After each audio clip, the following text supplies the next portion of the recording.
বিসমিল্লাহির রহমানির রহিম। সুপ্রিয় শ্রোতা বন্ধুগণ, আসসালামু আলাইকুম ওয়া রাহমাতুল্লাহ। এতে আপনারা কি খুশি না বেজা? আর একটু জোরে বলেন। অসুবিধা হলে ছেড়ে দেয়। আর একটু জোরে বলেন।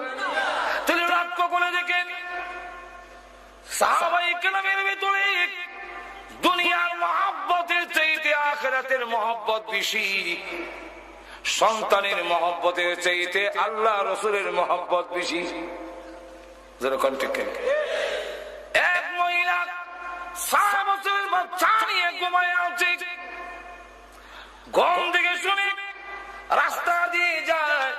হযরত বিলাল রাদিয়াল্লাহু আনহু ডেকে ডেকে বলে, হাইয়া আলাল জিহাদ, হাইয়া আলাল জিহাদ, জিহাদের দিকে চলো, জিহাদের দিকে চলো। বিশ্বনবী মসজিদে নববীর সামনে অপেক্ষায় আছেন। আল্লাহ নবীর কোন আশেক যদি করে ঘরে বসে দেখো না, তাড়াতাড়ি মসজিদে নববীর সামনে হাজির হয়ে যাও। এই কথা শুনে মহিলার ঘুম ভেঙে গেছে। ঘুম থেকে উঠে চোখের পানি ছেড়ে দিয়ে কান্নেন। বিলাল রাদিয়াল্লাহু আনহু প্রতিদিন আযান দেয়, হাইয়া আলাস সালাহ, হাইয়া আলাল ফালাহ। আজকে বলতেছে হাইয়া আলাল জিহাদ, এবং বলেছেন আল্লাহ নবীর আশিক থাকলে ঘরে দেখো না, ওই মসজিদে নববীর সামনে হাজির হয়ে যাও। আরে আমি তো মহিলা মানুষ, যেতে পারবো না, আর আমার কোনো সন্তান নেই। আমার স্বামী বদরের যুদ্ধে শহীদ হয়ে গেছে, বদরের যুদ্ধে শাহাদাত বরণ করেছে। আমি এরপরে বিধবা স্ত্রী, আমার আর কোনো সন্তান নাই। একটা মাত্র সন্তান 6 বছরের। এই বাচ্চাকে যুদ্ধের ময়দানে দেওয়া যাবে? প্রভু, আমি যে শহীদের মা অথবা মুজাহিদের মা কোনটাই হতে পারলাম না। আমি যে আল্লাহ এবং নবীর মহব্বতের নাজরানা পেশ করতে পারি নাই, এই জন্য বসে বসে কান্দে। মাংলারা চড়াবে, সন্তানের ঘুম ভেঙে গেছে। সন্তান জাগ্রত হইয়া মার চোখের পানি দেখে 6 বছরের বাচ্চা দেখে বলে, মা গো, ও মা, আপনি কেন কাঁদলেন? মা দাঁতের ছেলে এই মাত্র বিলাল ঘোষণা দিয়ে গেছে, হাইয়া আলাল জিহাদ। আল্লাহ এবং নবীর মহব্বতের যদি কেউ থাকো, গড়ে দেখো না, মসজিদে নববীর সামনে হাজির হয়ে যাও। সন্তান রে, তোর আব্বা বদরের যুদ্ধে শহীদ হয়ে গেছে। আমি বিধবা স্ত্রী, তুই ছাড়া আমার আর কোন সন্তান নেই। আমি আল্লাহ এবং তার নবীর মহব্বতের কোন নজরানা পেশ করতে পারলাম না। মুজাহিদের মাও না, শহীদের মা তো নাই, হতে পারলাম না। এই জন্য রে কান্দি। আমি যে নবীর আশেক, আমি যে আল্লাহর আশেক, তার তো কোনো প্রমাণ দিতে পারিনি। 6 বছরের বাচ্চা না, মা আর কি করবো? চলেন আমাকে নিয়ে, ওয়াদা দিলাম আপনাকে শহীদের মা অথবা মুজাহিদের মা না বানাইয়া, আল্লাহর কসম গো মা, আর আমি বাড়িতে কোনোদিন ফিরে আসবো না। 6 বছরের বাচ্চাকে মা জিজ্ঞাসা করেন, যাবি তুই? যাব। চল। মসজিদে নববীর সামনে লাইন ধরেছে যুদ্ধে যাওয়ার জন্য। মহিলাকে লাইনে দাঁড়ায় গেছে 6 বছরের বাচ্চার আঙ্গুল ধরে। সাহাবী যখন যাচাই বাছাই করার জন্য আসছেন, জিজ্ঞাসা করেন, মহিলা গো, এই 6 বছরের বাচ্চা নিয়ে আপনি দাঁড়াইছেন কেন? মহিলা তো নেওয়া হবে না, 6 বছরের বাচ্চাও নেওয়া হবে না, কেন দাঁড়াইলেন? মহিলা দাঁড়াতে বলে, নবীজির কাছে বলো আমার আর কোন সন্তান নাই, এর চাইতে বড় কোন সন্তান নাই, আমাকে তো নেওয়া হবে না, মহিলাকে যুদ্ধের পারমিশন দেওয়া হবে না। এই বাচ্চা নিয়ে আসলাম, নবীজি যেন আমার বাচ্চাকে গ্রহণ করে কোনো একটা কাজে লাগায় দেয়। নবীজির কাছে আমার কথাটা পৌঁছান। আল্লাহ নবীর কাছে যখন বললেন, নবীজি, একজন মহিলা 6 বছরের বাচ্চা নিয়ে দাঁড়িয়ে গেছে। আল্লাহ নবী মহিলাকে ডাকলেন, ও মা, এই বাচ্চা নিয়ে কেন লাইনে দাঁড়িয়েছেন? মহিলা ডাক দেন, ইয়া রাসূলুল্লাহ, রাসূলুল্লাহ, এর চাইতে বড় বাচ্চা যে আমার নাই, নিয়ে যান আপনার খেদমতে লাগাইয়া দিয়েন। আল্লাহর নবী বলেন, মা গো, 6 বছরের বাচ্চা কি কাজে লাগবে? 6 বছরের বাচ্চা কি কাজে লাগাবো? মহিলা তখন ডেকে বলে, আগো নবীজি, যুদ্ধের ময়দানে কাফেররা যখন তীর মারবে, ডাল দিয়া তো প্রতিহত করতে হয়, ডালের অভাব পড়তে পারে। আমার 6 বছর বাচ্চাকে নিয়ে যান, কোন কাফের যদি আপনাকে তীর মারে গো, ওই ঢাল না ধরে আমার সন্তানকে সামনে ধরে দিবেন। সন্তানের কলিজায় তীরের আঘাত লাগতে পারে, আল্লাহর কসম বিশ্ব নবীর গায়ে আঘাত লাগতে পারে না।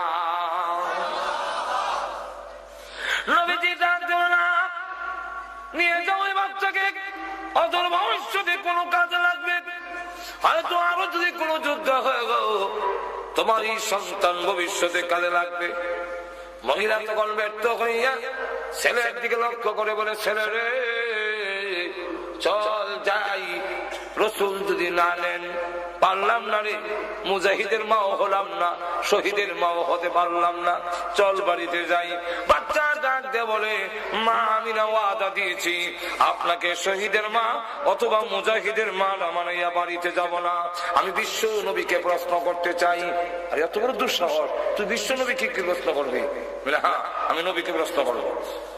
নবীজির সামনে দাঁড়িয়ে বলেন, ইয়া রাসূলুল্লাহ, ইয়া হাবিবাল্লাহ, আমার মা শহীদের স্ত্রী, আমি শহীদের সন্তান।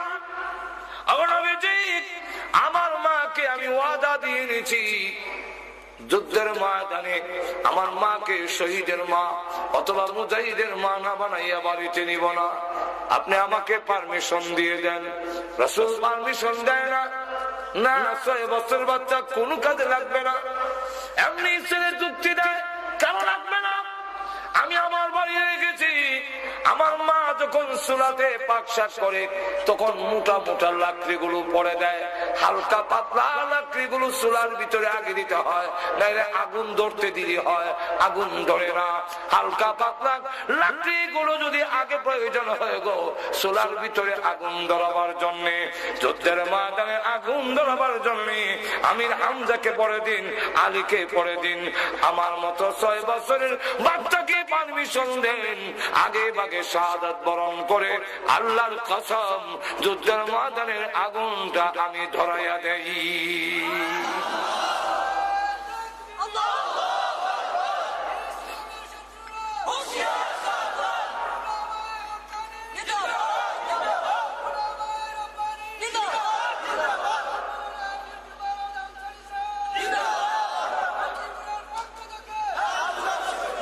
লক্ষ্য করে দেখেন, যে মাত্র এই কথা বলেছে নবী এবং সাহাবায়ে কেরাম সব বড় করে ফেলেছেন। এই 6 বছরের বাচ্চার জবান দিয়ে এমন কথা করতে গিয়ে বের হলো, এমনি দেখে জিবরাইল হাজির হয়ে গেছেন। নবীজি ডাকতে বলল, নবীজি শুধু আপনি তালিকা করেছেন মুজাহিদের, তা না, মহান আল্লাহ নিজেও তালিকা করেছেন। এই বাচ্চার মাকে জানাইয়া দেন, আল্লাহ যেই তালিকা করেছেন এই বাচ্চার মার নামটাও আল্লাহ রেজিস্ট্রি করে ফেলেছে। যেই জাতি যুদ্ধের ময়দান ও জামাতের সাথে আযান দিয়া নামাজ আদায় করে, এই জাতির পতন কেউ করতে পারবে না। আচ্ছা, তাহলে এবার বর্ণনা করেন কি হালাত। আমাদের 60 জনের মধ্যে এক বর্ণনায় 52 জন জিন্দা আছি, আর 8 জন শহীদ হয়ে গেছে। আর আরেক বর্ণনায় 8 জন বন্দী হয়েছে, আর 52 জন আমরা এখনো মুক্ত আছি। এদের 60,000-এর মধ্যে বেশিরভাগ কাটা পড়ে গেছে আর জান বাঁচে গেছে। তখন কইল আলহামদুলিল্লাহ, আল্লাহ সাহায্য করছে।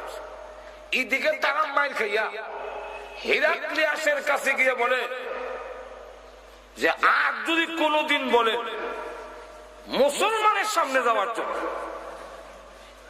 খালিদ বিন ওয়ালিদের সামনে যাওয়ার জন্য চাকরি ছাড়তে রাজি, ইস্তেফা দিতে রাজি, এরা সামনে যেতে রাজি।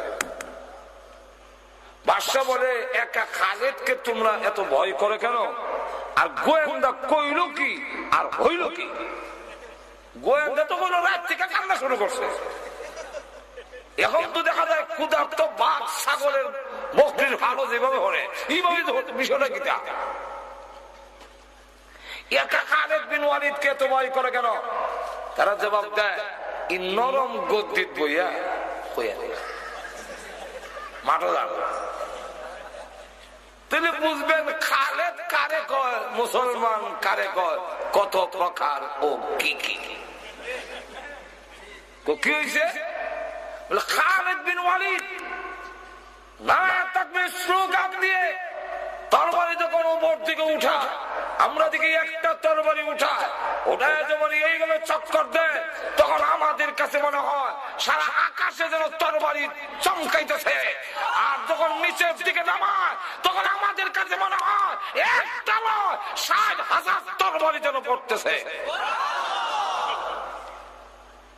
তখন কোথায় নাকি বিরাহা, তাহলে সেই খালিদকে ষড়যন্ত্রের সাথে হত্যা করা হবে।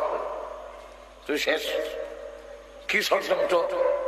মুসলমান তো যুদ্ধ চায় না, মুসলমান সবসময় সন্ধি চায়, আপুস চায়, মায়ের চায় না। আর তোদের কন্যা তাহলে সন্ধির প্রস্তাব দিয়া খালিদ বিন ওয়ালিদকে দাওয়াত দিয়ে এনে মেরে ফেলবো। লোক মারাইছে। এই সময় খালিদ বিন ওয়ালিদ রাদিয়াল্লাহু আনহু, আবু বাইদা ইবনুল জাররাহ রাদিয়াল্লাহু আনহু দুজনে গুরার জখমগুলো মুছতেছে, রক্ত আর ওষুধ লাগাইতেছেন।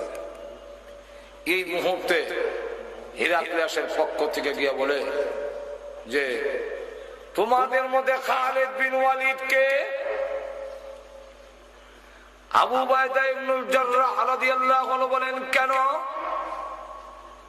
আমাদের বাদশা পাঠিয়েছেন, উনি গেলে বাদশা সুরে করতে চান, লড়াই করতে চান না, তবে খালিদ যেতে হবে। আবু বাইদা ইবনুল জাররাহ বলেন তোমরা এই কথা মনে করো না, মুসলমান একবারে নির্বোধ, খালিদ বিন ওয়ালিদকে দেওয়া হবে না। বলে কেন? বলে খালিদ বিন ওয়ালিদকে দেওয়া হবে না এই কারণে তোমাদের দুরভিসন্ধি উদ্দেশ্য মতলব বাড়ানা। বলে কি করে বললেন? সন্ধির নিয়ম হলো সেনাপতিকে প্রস্তাব দিতে হয়। আমি সেনাপতি, সাধারণ সৈনিকের সাথে তো কোনো চুক্তি হয় না। আমার নাম না হইয়া খালিদের নাম কোখানে, তাহলে বোঝা যায় তারে নিয়ে তোমরা উদ্দেশ্য ভালো না, সুতরাং দেওয়া হবে না। খালিদ বিন ওয়ালিদ রাদিয়াল্লাহু আনহু লাফ দিয়ে ঘোড়ার উপরে উঠে গেছেন। উঠতে বলে হে সেনাপতি, সন্ধি করা আমার নবীর সুন্নাত, আমি গেলে যদি তারা মানে তাহলে নবীর সুন্নাত পালন করার জন্য আমি আপনি সেনাপতির হুকুম অমান্য করতে বাধ্য। আমার নবীর সুন্নাত আমি জিন্দা করি, আমি গেলে যদি মানে অসুবিধা আমি যাই। ঘোড়ার উপরে যখন উঠে গেছে, আবু বাইদা ইবনুল জাররাহ বলেন ঠিক আছে আপনি যান, তবে আপনার সাথে আরো ৯৯ জন নিয়ে যান। ৯৯ জন নিয়ে গেল। সেখানে যাওয়ার পরে গিয়া দেখে ৩ লক্ষ সোলজার সৈন্য দিয়ে লাইন ধরে দাঁড় করে গেট তৈরি করেছে, তরবারির গেট। এদিকে সৈন্য তরবারি, এরাও এদিকে দিয়া এমন ভাবে নিচু করে গেট তৈরি করেছে যে হিরাক্লিয়াসের দরবারে ঢুকতে গেলে মাথা মতো করে ঢুকতে হয়। আর অর্ডার হইল যখন ভিতরে ঢুকে পড়বে তার মাথা থাকবে নিচে আর তরবারি থাকবে কুশের ভিতরে, তখন তার বের করতে পারবে না, তখন তাকে মেরে ফেলা হবে। খালিদ বিন ওয়ালিদ রাদিয়াল্লাহু আনহু গেটের সামনে গিয়ে বলে তরবারির গেট সরাও। কনা এটা সামরিক সম্মান, আর ওয়ানার দেওয়া হচ্ছে আপনাকে, ঢুকে। উনি বলেন এই জাতের গার্ড ও ওয়ানারের দরকার নেই। কেন? তোমাদের গেট দিয়ে ঢুকতে গেলে মাথা নত করতে হয়। আমরা এই মাথা জীবনে বহু মূর্তির সামনে নত করেছি। ঈমান আনার পরে আল্লাহ ছাড়া পৃথিবীর কোন শক্তির সামনে সম্মান দেখাবার জন্য মুসলমান মাথা নত করে না। সুতরাং তোমাদের গেট সরাও, আমি ঢুকবো না। কোনা ঢুকতেই হবে। সরাবি না লাথি দিতাম? যদি না সরাও একটা লাথি দিব, তখন আর এই তরবারির গেট থাকত। ঘুমাই গেছেন মনে হয় আপনারা, রক্ত ঠান্ডা হয়ে গেছি। সুবহানাল্লাহ বলবেন না? কি সাহস! এমনি ডাক দিয়া কয়, এইটা কই আইছে জানো? বলে জানি না, বুঝে আইছি। বাদশাহ জায়গায় চিল্লা চিল্লি কিসে শোনা যায়? বলে খালিদ বিন ওয়ালিদ আসছে, কিন্তু এটা দিয়ে ভিতরে ঢুকে না, মুস্তায় হলাই দিব। বাদশাহ কয় গেট সরাও, লোকটারে একটু দেখে নেন। ভিতরে নেওয়ার পরে সেখানে আরো 90,000 সোলজার রিজার্ভ রাখছে, না জানি কোন গণনা করাইলা। 100টা চেয়ার দিছে বসার জন্য। খালিদ বিন ওয়ালিদ রাদিয়াল্লাহু আনহু ভিতরে ঢুকেই প্রথম চেয়ারটা দেখেই এটা উল্টো এক সাইডে রেখে দিয়েছেন। যেই মাত্র উনি হলাই দিয়েছেন, 100 জনের সেনাপতি তো সর্দার তো উনি, বাকি 99 জন আমরা হলাই দিলাম, এরা ওরা হলাই দিছে। দিয়া খালিদ বিন ওয়ালিদ বাদশার সাথে গিয়ে আড়ু লাগাইয়া বসে।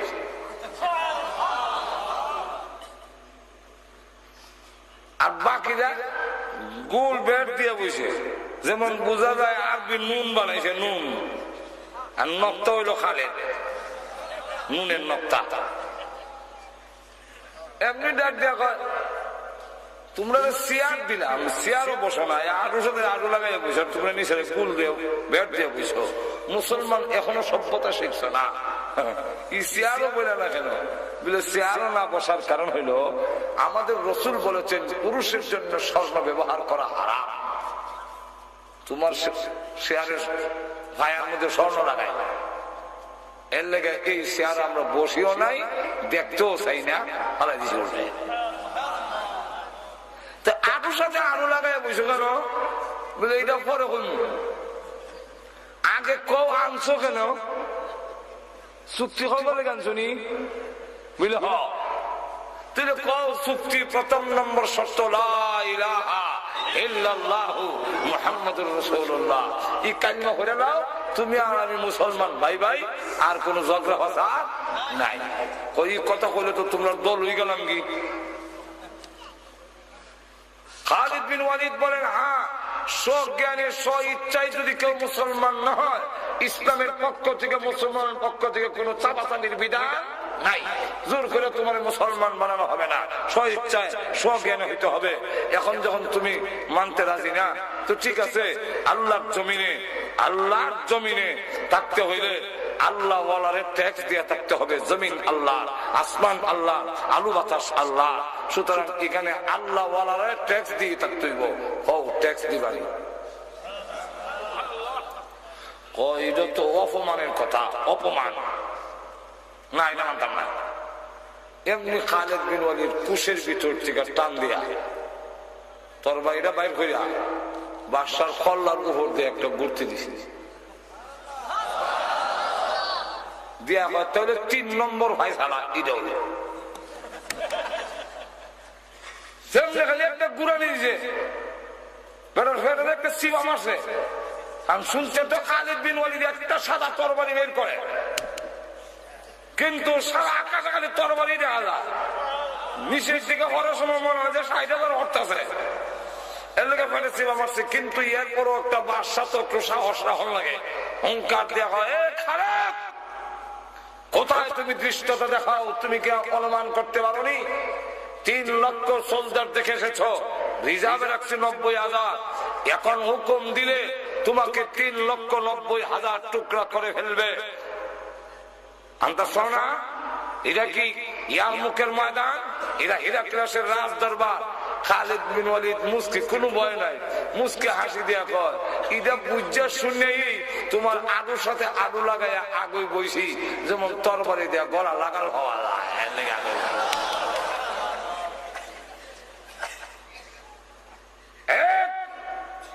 বাদশা শোনো, তোমার জবান থেকে যদি ওয়ার্ডার বের হয়ে যায় খালিদকে হত্যা করার জন্য, আমার যদি হায়াত না থাকে হয়তো 3,90,000 টুকরা হতেও পারি, কিন্তু শুনে রাখো অর্ডারটা বের হওয়ার সাথে সাথে খালেদের তরবারি যখন গর্জে উঠবে তখন তোমার দেহের থেকে মাথাকে বিচ্ছিন্ন করে দেওয়া হবে।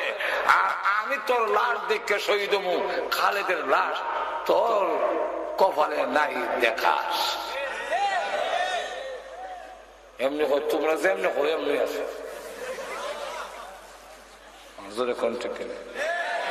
এই খালেদের আজকে ভাবা হইলো কইলে খালেদের বাহাদুরি নয়। খালেদ বিন ওয়ালিদ তো উহুদের যুদ্ধে আলীর সামনে দাঁড়াতে পারিনি, আমির হামজার সামনে দাঁড়াতে পারিনি, তাই পলায়ন করে পাহাড়ের পিছন দিয়ে গিয়ে হামলা করেছিল। সম্মুখ পথে যুদ্ধ করার মতো খালেদ আলীর সামনে দাঁড়াবার ক্ষমতা ছিল না, হযরত আমির হামজার সামনে দাঁড়াবার ক্ষমতা ছিল না। এই খালেদ এত শক্তিশালী হলেন, এটা তার নিজস্ব ক্ষমতা নয়, আল্লাহর ওয়াদা। তোমরা যদি সত্যিকার মুসলমান হও, আমি আল্লাহ ওয়াদা দিলাম সব জায়গায় বিজয়ী হবে, পরাজয় কোনদিন তেল বুঝে খায়। ঘুমাই গেছে মুসলমান, মুসলমান ডাক বাড়ি, মুসলমান মুদির কার বাড়ি, আয়রে মুসলমান ঘরে আয়, ইরাকের তেল বুঝে খায়। বুঝে যদি ইরাকের তেল খায়, আমি মুসলমানকে ডাকেন কেন? এই কবিতারও এমনি হবে, মুসলমান মুসলমান ডাক বাড়ি, মুসলমান মুদের কার বাড়ি, আইরে মুসলমান ইসলামের ঘরে আয়, তোদের আচরণে ইরাকের তেল বসে খায়। আর তো জোরে কম, তোমরা ওই সাদ্দাম যেইভাবে কমিউনিস্ট পার্টি করে বাদ পার্টি করার পরে সেও আল্লাহ মানত না, জায়গায় জায়গায় মূর্তি স্থাপন করেছে, জায়গায় জায়গায় বিশাল সাদ্দামের মূর্তি, সেও আল্লাহর প্রতি দিল চুলে আল্লাহকে আঘাত করে সারা ইরাক সফর করলে সুন্নতকে অনুসরণ করার মতো মাদ্রাসা একটাও রাখে নাই। আপনি কোন মসজিদের ইমাম ইরাকের ভিতরে লম্বা দাড়িওয়ালা কোন ইমাম পাবেন না। যাও কিছু মাদ্রাসার নামে আছে, এগুলার মধ্যে শিক্ষকেরও দাড়ি নাই, ছাত্রেরও দাড়ি নাই, ডান হাতে সিগারেট, বাম হাতে কিতাব। লক্ষ্য করে দেখেন সাহাবাই কালামের অন্তরে দুনিয়ার মহব্বত না, মহব্বত আল্লাহ এবং তার রসুলের। জোরে কোন ঠিক না? আল্লাহ রসুল বলেন আখিরি জামানা যখন নাকি মুসলমান লাঞ্ছিত হুমানিত কেন হবে, তাদের ভিতরে দুনিয়ার মহব্বত এসে যাবে। এক হাদিসের মধ্যে আসছে, ইবনে হাজার আসকালানী থেকে বর্ণিত, ওইখানে উল্লেখ করেছেন রসুল বলেন সায়াকুনু ফি উম্মতি, আল্লাহ রসুল বলেন আমার উম্মতের মধ্যে আখিরি জামানা এমন একটি অবস্থা হবে, 5টা জিনিসকে ভুলে যাবে আর 5টাকে মহব্বত করবে। 5টাকে যারা ভুলে যাবে, 5টাকে মহব্বত করবে। যারাকে মহব্বত করার কথা নয় সেটাকে মহব্বত করবে, যেটা ভুলার কথা নয় সেটা যখন ভুলে যাবে, আমি রসুল তাদের সাথে নাই, তারাও আমার সাথে না। বলবো না? অসুবিধা হইতেছে আপনাদের? কি কি রসুল বলেন ইউহিব্বুনা দুনিয়া ওয়া ইয়ানসাউনাল উকবা। প্রথম বলছেন ইউহিব্বুনা খামসান ওয়া ইয়ানসাউনা খামসা, 5টাকে মহব্বত করবে, 5টাকে ভুলে যাবে। উল্টো হয়ে যাবে, উল্টা। প্রথম নম্বরটা হলো ইউহিব্বুনাদ দুনিয়া ওয়া ইয়ানসাউনাল উকবা, দুনিয়াকে মহব্বত করবে, আখিরাত ভুলে যাবে। কত জোরে কয়? আমরা আজকে আখিরাত ভুলে গেছি, দুনিয়ার খুব মহব্বত। কত জোরে কম না? দুনিয়ার মহব্বত যখন এসে যাবে, এই জাতি লাঞ্ছিত হবে, অপমানিত হবে।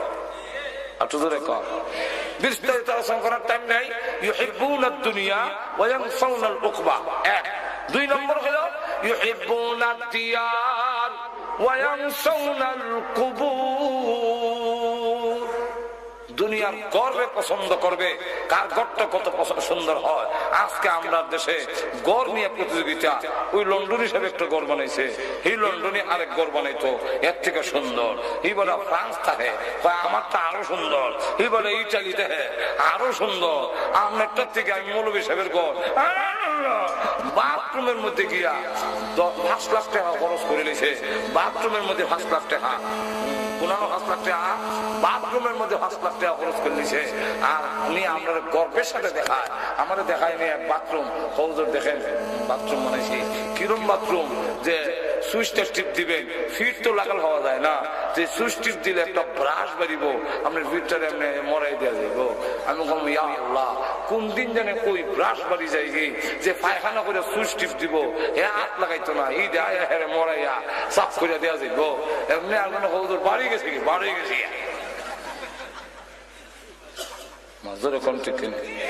তুমি লক্ষ্য করে দেখেন আমরা অবস্থা হইল কার গড় কত সুন্দর, কিন্তু কবরের কথা ভুলে গেছে। আপনাদের কন্যা গড় যেমন সুন্দর হয়েছে, সাহাবাই কেরামের দুনিয়ার ঘরের কথা আল্লাহ, হযরত ওমর রাদিয়াল্লাহু আনহু দুনিয়ার বাঙ্গা গড় বাঙ্গা, খাট বাঙ্গা, খেতাবালি পাড় আছে না, কিন্তু আল্লাহ রসুল বলেন আমার ওমর শোনো অবস্থা কি,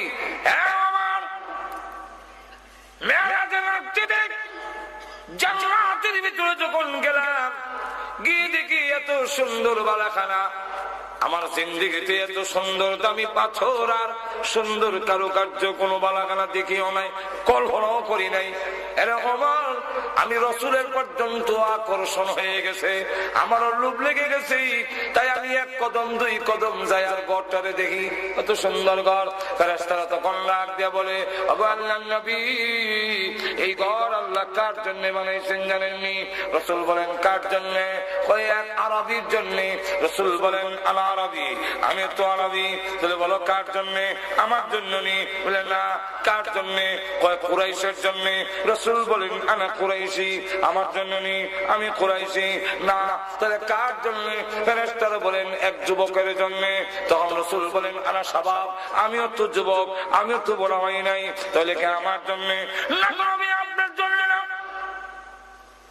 নবীদের ডাকতে বলেন আরবি, কুরাইশি, স্বাভাবিক, এইভাবে কেন বলো? নামটা কেন বলো না? তোমাদেরকে নাম জানা নাই কার জন্য বানাইছেন? ফেরেশতারা বলেন নাম জানা থাকবে না কেন? মহান আল্লাহ রাব্বুল আলামিন জান্নাতের ভিতরে এলান করে দিয়েছে, জান্নাতের খাদেম খুদ্দামরা রে, ও হুরুল মাল্লা, তোমরা জেনে রাখো এই সুন্দর বালাখানা স্পেশাল ভাবে আমি আল্লাহ তৈরি করেছি ওমর ইবনুল খাত্তাবের জন্য। তাদের দুনিয়ার বালাখানা সুন্দর নয়, কিন্তু আখিরাতের বালাখানা সুন্দর। আর আমরা লাগে গেছি গড় সুন্দর হঠাৎ, খবর গেছি একবারে বাদ।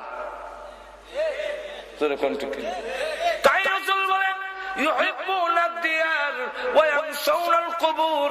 গেল দুই। তিন নম্বর হলো ইউহিব্বুনাল ইয়াল ওয়া ইয়ানসাউনাল হুর।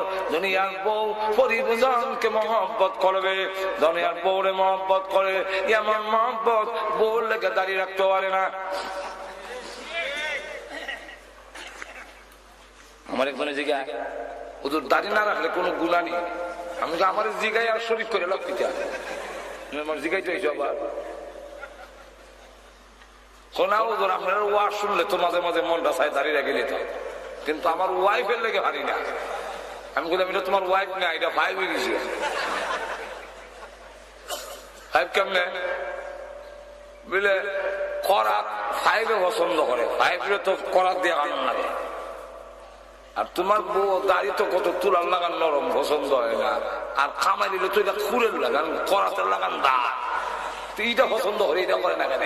তাহলে তোমার ওয়াইফ এটা ওয়াইফ না, এটা ভাই।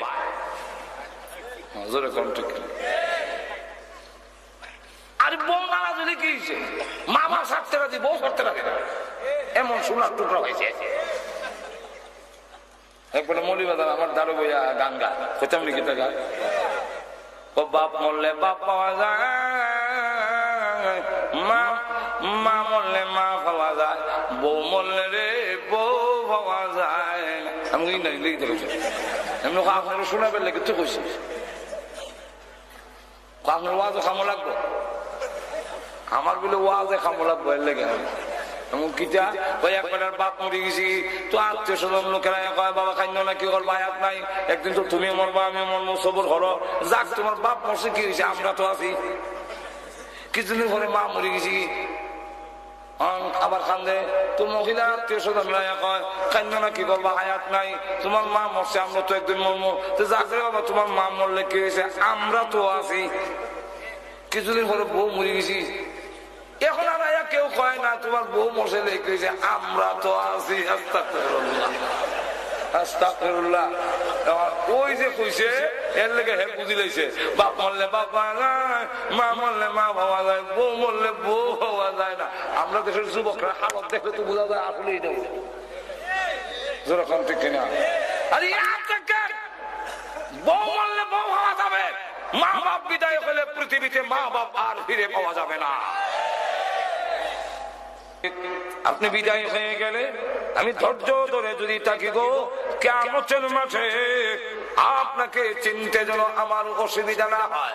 সাহাবী ডাক দিয়ে বলে, শিগো চিনে রাখতে হবে না, তুমি যদি ধৈর্য ধরে রাখতে পারো যে আল্লাহর দ্বীনের জন্য শাহাদাত বরণ করব, ওই আল্লাহ নিজেই তোমার আর আমার পরিচয় করাইয়া দিবে।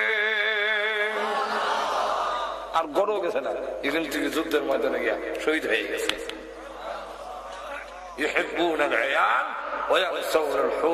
আল্লাহ রাসূল বলেন, পরিবার খুব মহব্বত করব, কিন্তু হুড়হুড়ি বুলি লইব। এই অবস্থা আমরা হুড়হুড়ি বুলি লইছি, বউ থেকে তো সুন্দর হুড়হুড়ি অপেক্ষা আছে। এক কল কালো সাহাবীরে রাসূল ফারিসের এক কল বিয়া করে গেলে, কালা গরিব নাকের সেন্টার ঠিক নাই, তো বাড়ির সামনে গিয়া কয়, আসসালামু আলাইকুম, আপনার মেয়েরে সুন্দরী রূপসী রে আমার কাছে বিয়া দিবার লেগে প্রস্তাব লয়ে আসলাম। কই থেকে আইছো? আনা মিন রাসূলিল্লাহ, রাসূলের কাছ থেকে আইছি। সাহাবী বুঝতে বুঝি নিছে যে রাসূলের দরবার থেকে উঠে আমার বাড়িতে এসে বিয়া হতো। রাসূল যে হারাইছেন এটা উনি বুঝেন নাই, তাই তিনি কয় না সেন্টার ঠিক নেই, খালা হয় না। আর আমি বললাম ধনী মানুষ, আর আমার মেয়ে এলো মদিনার হুড়হুড়ি, এবারে প্রস্তাব লয়ে আইছে, না দাম দিত না। উনি দাঁড়ায় কয়, দিলে দেন, না দিলে নাই। আল্লাহ রাসূল বলছেন আমি জান্নাতি হব, জান্নাতের হুড়হুড়ি আমার অপেক্ষায় আছে, আপনার হুড়ির লেগে আমি তো পাগল না। সুবহানাল্লাহ। লক্ষ্য করে দেখেন, 3 নম্বরটা হইল ইউহিব্বুনাল হায়াত ওয়া ইয়ামসাউনাল হুর। আর তো টাইম আছে না আমার কথা বন্ধ না, আর কোন বক্তা আছে না এতে দিচ্ছে কেন? জানেন না? সুবহানাল্লাহ। আমি তো ডাইলেমামে দেখি কেউ আসেনি, না আমরা তো 4টা 5টা সহ্য হয়নি। বর্তমানে তাড়াতাড়ি বর্তমানে সবাই তাড়াতাড়ি। এখন লক্ষ্য করেন, আখের মতো টাইম বেশি নাই, আমি তো নাই দিকে ঠেলতেছি। এখন লক্ষ্য করে দেখেন, ইউহিব্বুনাল আয়ান ওয়া ইয়ামসাউনাল হুর, এগুলো 4 নম্বর। 5 নম্বরটা হলো ইউহিব্বুনান নাফসা ওয়া ইয়ামসাউনাল্লাহ, নিজের মহব্বত করবে। ওটা শুরু গেছি, আমার কথা শেষ হয়েছে, কথা শেষ হয়েছে তো উঠি না। আমার তো আসল ঘটনা রয়েছে, আসলটা এখন ঠিক কেনা আসলটা কোনটা? রাসূল বলেন যে ইউহিব্বুনাদ দুনিয়া ইউহিব্বুদ দুনিয়া, পতনের কারণ কি? কান্না সিরা দেখাইব মুসলমানের পতনের কারণটা কি এবং আমাদের করণীয় কি। আমাদের করণীয় হইল, যদি এই অবস্থার থেকে পেতে চাও, যদি মুক্তি পেতে চাও, তাহলে প্রথম নম্বর হইল দুনিয়ার মহব্বত কমাইয়া আখিরাতের মহব্বত, আল্লাহ এবং তার রাসূলের মহব্বত অন্তরে ফিট করো। 2 নম্বরটা হইল কারাহিয়াতুল মউত, মউতের ভয় হইছে, মউতের ভয়। যারা নাকি লন্ডন জন্ম হইছে আর বাড়ি গরু নকরি দিছে, হাঞ্জি ঘুরাইবার লেগে অত দরকার নাই, খারাপ বড়া আইতো না, খারাপ বড়া বইয়ে থেকে জানবা না, খারাইতো না মাজুরে কন্টে খেনা কেন লেগে এদিকে বাড়ি ঘর বানা না, এখানে বাড়ি ঘর বানা। আর যারা নাকি লন্ডন থেকে বাংলাদেশের সিলেটের ঘর বাড়ি বাড়া, তার মন কানে কতখানে সিলে যাইতো সাহাবাই কেরাম আল্লাহওয়ালারা পরকালের ঘর বাড়া, কতখানে খালি যাইতো জান্নাতের ঘরে। আর আমরা পরকাল বাড়া না, ইগেনের গাড়িটা বাড়া, ইগেনের ঘরটা বাড়া, তাই আমার মন ইদিকে টানে, এইদিকে টানে, জোরে কম ঠিক কিনা? আপনারা ধরে নিয়েছে মৌতের ভয়। সাহাবাই কেরাম মৌতের তামান্না নিয়ে, শাহাদাতের তামান্না নিয়ে যখন ঝাঁপাইয়া পড়তো, যেই জাতি মৃত্যুর তামান্না নিয়ে ঝাঁপাইয়া পড়বে, এই জাতিকে দমায় রাখার মতো ক্ষমতা পৃথিবীর কোন শক্তির নাই। আর যে মৃত্যুর জন্য প্রস্তুত থাকবে, তার দুনিয়ার প্রতি লোভ থাকবে না, গাড়ির প্রতি লোভ থাকবে না, জোরে এখন ঠিক না? 4 নম্বরটা 3 নম্বরটা হইল মাহমুদ শেখুল হিন্দ মাহমুদুল হাসান দেওবন্দি রাহমাতুল্লাহ আলাইহি, উনি মাল্টার জেল থেকে বের হয়ে বলেছিলেন মুসলমানের পতনের যে কারণ 2টা সবক শিখাইছি। এর একটা সবক হইল মুসলমানের পতনের কারণ হইল মুসলমান আস্থার নিজস্ব শিক্ষা কোরআন থেকে সরে গেছে, বিজাতীয় শিক্ষার গুরুত্ব বেশি, তার কোরআনের শিক্ষার গুরুত্ব নাই। 4 নম্বরটা হইল যে মুসলমানের ভিতরে একতলা, এবিলে দলিন, এবিলে জল্লিন, এবিলে তল্লিন, এবিলে খাড়া, এবিলে বুয়া, এবিলে রুকুত, এবিলে বইয়া দূর চলে ওয়াহাবি, আর বইয়া সালাম দিলে ওয়াহাবি, আর খারিয়া সালাম দিলে ওয়াহাবি। এটাই যদি হয়, আপনারা দেখেন কত বড় আমরা নাক ঢুকাই দিছে। বইয়া দূর পড়লে যদি ওয়াহাবি হয়, বইয়া সালাম দিলে যদি ওয়াহাবি হয়, যে আমরা করবো ওয়াহাবি, হে ও ওয়াহাবি, এর 14 গোষ্ঠী ওয়াহাবি। বুঝলে কেমনে? বলে আমাদের মধ্যে বইয়া দূর গুলি করে, খারিয়া কেউ করে না, নামাজের দূর না, বইয়া লাগারা সালাম আসেনি নাই বলে আসসালামু আলাইকা ইউহান নবী আছে না নামাজ, তাহলে এরা কয় নাই তো ইমাম সাহেব আসসালামু আলাইকা ইউহান নবী ওয়া রাহমাতুল্লাহ,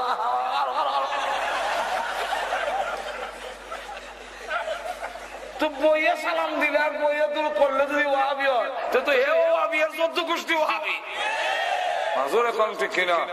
সুতরাং কে দলিন আর জল্লিন যদি জিগাই বলে হাসরের দিন, এই বেটা তুই দলিন আর জল্লিন বলে বিচারিব পরে আগে আলহামদু কও, তখন আলহামদু গিয়া দেখা দেবো আমরা 95 জন আলহামদুলিল্লাহ রাবে। ফেরেশতারা কইবো আরে এটারও তো দলিন না জল্লিন নির্ণয় করবে, আগে আলহামদুর ফিরা শুরু হোক, আলহামদুলিল্লাহ জোরে কোন ঠিক না? ঠিক না? যেখানে আমরা আলহামদু ঠিক নাই, এখানে ওই দুধ গেলে গেছে মাই, জোরে কোন ঠিক না? ঠিক না? যেখানে আমরা নামাজের খবর নাই, এখানে মিলাদের ক্যামরে আমার লেগে থাকা, জোরে কোন ঠিক না? যেখানে সারা বছর রসুলের অনুষ্ঠানের খবর নাই, আর রবিউল আউয়াল আইলে গরম হয়ে থাকা, রবিউল আউয়াল আসলে নবী আপনার গুণগান গাই, রবিউল আউয়াল গেলে পরে নবী গো আপনাকে আমরা ভুলে যাই, দুরূদ পড়ি, মিলাদ পড়ি, কিয়াম করি, আর কত জশ্নে জুলুসের মিছিল করি, জিলাপি মিষ্টি তুষার চিল্লি খাই, মিছিলকারীদের চেহারার দিকে চাইলে পরে দাড়ির বংশ নাই। জোরে কোন ঠিক কিনা? কত পাগল হয়েছ দাড়ি কই, কত পাগল হয়েছ তোমার দাড়ি কই, নবীর দাড়ি কই, এখানে হাত দিবেন গেল। জোরে কোন ঠিক কিনা?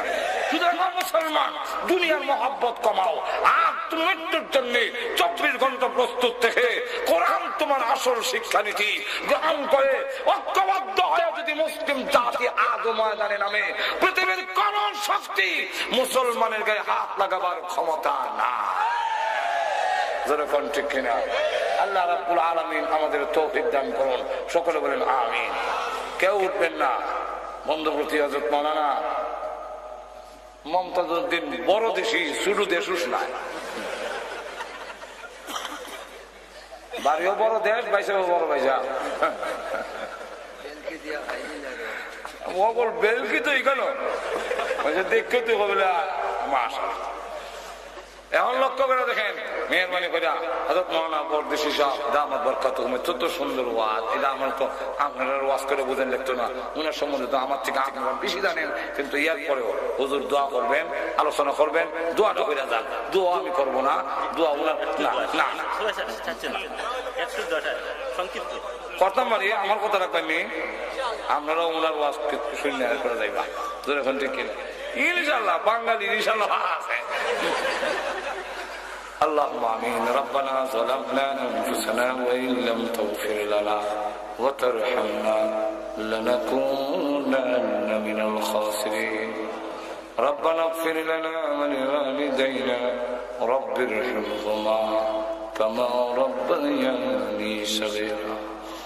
রব্বুল আলামিন আমাদের জিন্দেগীর গুনাহ মাফ করে দাও আল্লাহ। আমাদের মধ্যে যারা বিমারি আছেন শিফা করে দাও। আমাদের আওলাদ গুলোর নামাজে দিনদার বানায়া দাও আল্লাহ। স্বামী স্ত্রীর মধ্যে মিল মহব্বত বাড়াইয়া দাও রব্বুল আলামিন। আল্লাহ তাআলা ও প্রভু, আজকের এই মাহফিলের আয়োজন যারা করেছেন, শোনার জন্য যারা এসেছেন, হে আল্লাহ দেশ বিদেশ থেকে যারা সাহায্য করেছেন, বিশেষ করে হযরত মাওলানা রবি কামর সাহেব আল্লাহ সহ আল্লাহ সকলকে আল্লাহ তুমি মাফ করে দাও, সকলের মনের আশা পূরণ করে দাও, সকলের জন্য জাহান্নামের আগুন হারাম করে দাও। রব্বুল আলামিন আমাদের পক্ষ থেকে লাখ কোটি দুরূদ ও সালাম সোনার মদিনা পৌঁছাইয়া দাও। যত মুমিন মুমিনাত কবরে ঘুমাই আছেন সকলের কবরের আযাব মাফ করে দাও। বিশেষ করে আমাদের মা বাবার কবরে জান্নাতের বাগান বানাইয়া দাও। ইয়া আল্লাহ, এই এলাকার মাটির নিচে যত মুর্দা ঘুমাই আছেন সকলের কবরে জান্নাতের বাগান বানাইয়া দাও। আয় আল্লাহ, এই দেশের বড় বড় ওলি গাউস কুতুব, আল্লাহ শেখ মামুর খানি, আল্লাহ হুজুর ফিরি সাহেব সহ